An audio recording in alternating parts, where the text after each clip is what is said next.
Hali gani mwanafamilia wa channel tupendwa hii hapa ya Kileo Media. Kama ndo mara kwa kwanza basi usisahau kusubscribe, kulike, kushare pamoja na kucomment. Bwana Kajala Masanja afunguka mambo mengi kuhusiana na Jacqueline Wolper pamoja na wenzake wengi kibao ambao wapo kwenye A-list.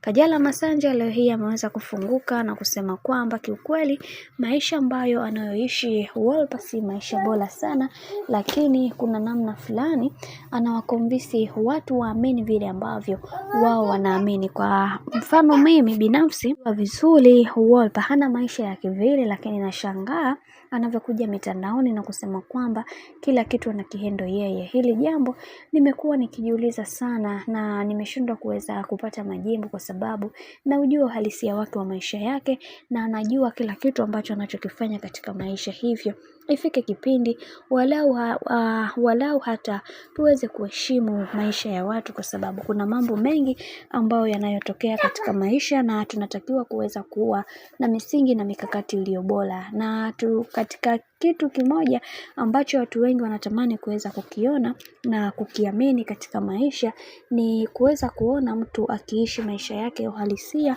na pasipo kuweza kuishi maisha yake ambayo si ya uhalisia. Hicho ndio kitu pekee.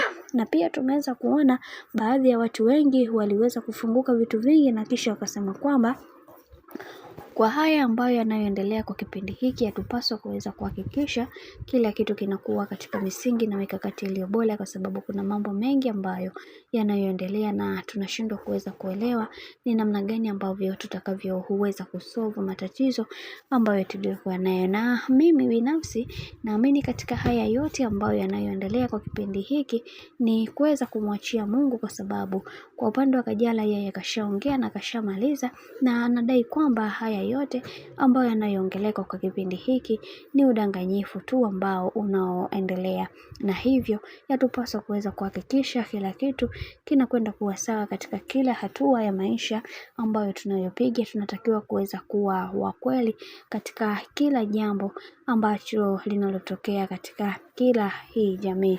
Na mimi binafsi nasema kwamba napongeza kwa haya yanayoendelea, na tuendelee kupeana moyo katika kila hatua ya maisha na tusiwe tunadanganya vitu ambavyo tunavyovifanya. Bwana, mambo ni mengi sana kuhusiana na haya yote. Mimi naomba nikusii kitu kimoja, kama ndo mara kwa kwanza basi usisahau kusubscribe, kulike, kushare pamoja na kucomment, kwa ukifanya hivyo utakuwa umejiweka katika nafasi nzuri ya wewe kuweza kuenjoy na kufurahi pia katika channel tupendwa hii hapa ya Kileo Media. Mimi sina la ziada, wacha nikutakie siku njema na kazi njema.